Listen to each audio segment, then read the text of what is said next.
and welcome to my channel. My name is Heather, and I've created this space to share my tips and techniques that I have learned over the past 20 years as a performer and 10 years as a voice teacher. My hope is that we can create an uplifting space that can inspire you to become a better performer. Something I'm asked quite regularly by my students is how to become a more confident performer. And this is something I have struggled personally with throughout my career a lot. And so I've compiled a top 10 list of what I use and what I tell my students to use to become more confident performers. And while this is not an exhaustive list, I'm sure there's a lot more tips and tricks, and feel free to put them in the comments below. Here are my top 10. Number 1, get to know your material.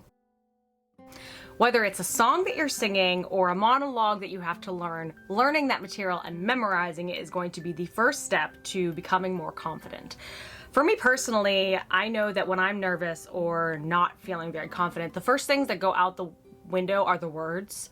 And so I know that for me, I need to spend probably double the amount of what I think I need to learn and memorize that material. And I find that that time is always well worth it.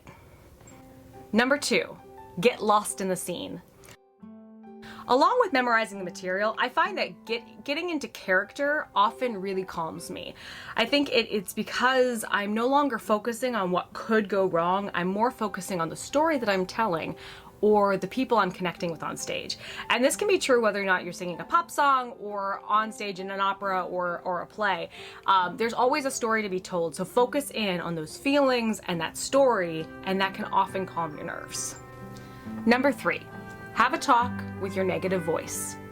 We all have it, that voice in our head that tells us all the things that could go wrong, all the things that have gone wrong, and it can kind of spiral into a lot of negativity inside your head. And that's not going to help you feel more confident. So my negative voice can be pretty nasty at times. And when that happens, I do one of two things. Either I will say to my voice, hey, thank you. I know that you are just trying to prevent me from looking stupid, but I got it. Or if I need something quicker, like if I'm about to go on stage, what I will think is something positive that I like about my voice, which kind of brings us into the next point. Number 4, find something you love about your performing. Identify at least one thing that you really love about your singing voice or your performing. This is really great to combat that negative voice, but it also gives you something to go back to when things may not be going great with your technique. So for me, I really like my high notes and how bright my voice is. And if the rest of my technique, say my breathing is off, or I'm not really quite getting certain things correct with my low notes, I can always in my brain go, hey, but you still have these couple things that you consistently do well. And that helps me move forward in tougher times. Number 5, surround yourself with positive people. I don't think I can emphasize enough how important it is to surround yourself with people that lift you up rather than drag you down. Constantly being told negative opinions about your voice or just in general is not going to help your self-confidence. Now, that's not to be confused with constructive criticism, which can come from a teacher or a trusted friend.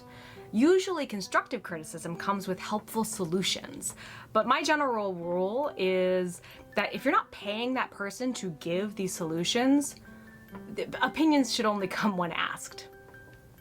Number 6, breathe. Breathing is not only important for singing, it's literally the fuel for the tank, but it's also really helpful for calming your nervous system. So right before I go on stage, as I'm thinking my positive things and I'm getting into character, what I'll do is I'll take a couple really good deep breaths. And I want to make sure that the breathing is low. So I want to make, my belly's going to go out and my ribs are going to go out a little bit. So I'm going to breathe in, I'm going to fill up that space, and then I'm going to breathe out. And it's also really good if your exhale is a little longer than your inhale. That's gonna really help calm that nervous system.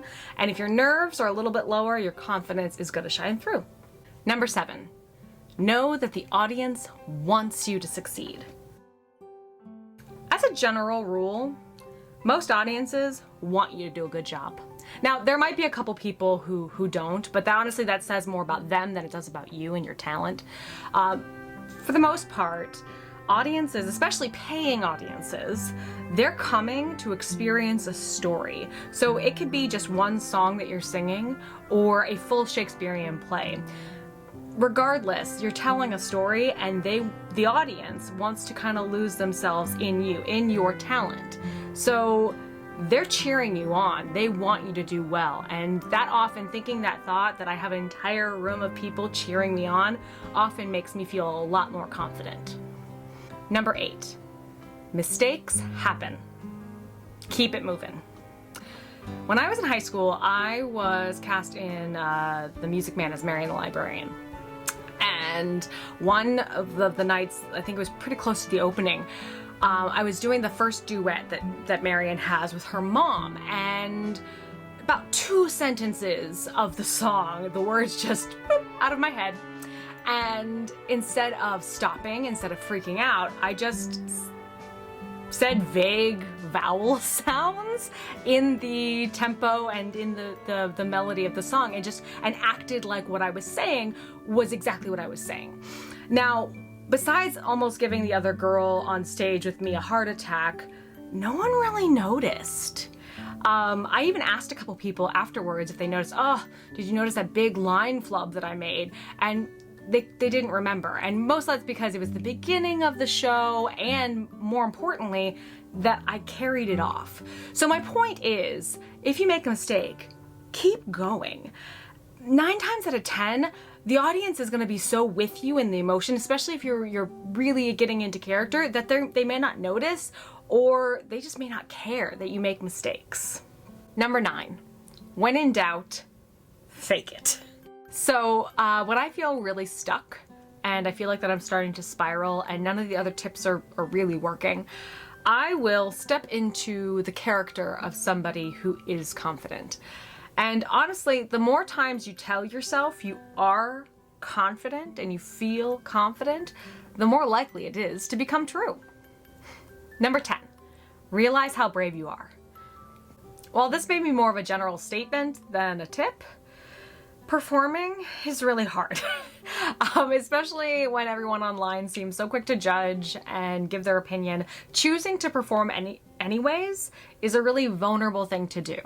And even if you don't feel particularly confident in what you're doing, you are doing a brave thing that could add a lot of value to someone's life. So, great job. I'm really proud of you, and I hope you're proud of you. Well, that's it for me today. If you like this video, feel free to hit the like button or subscribe for more performing related content. Thanks so much, and keep singing. Bye.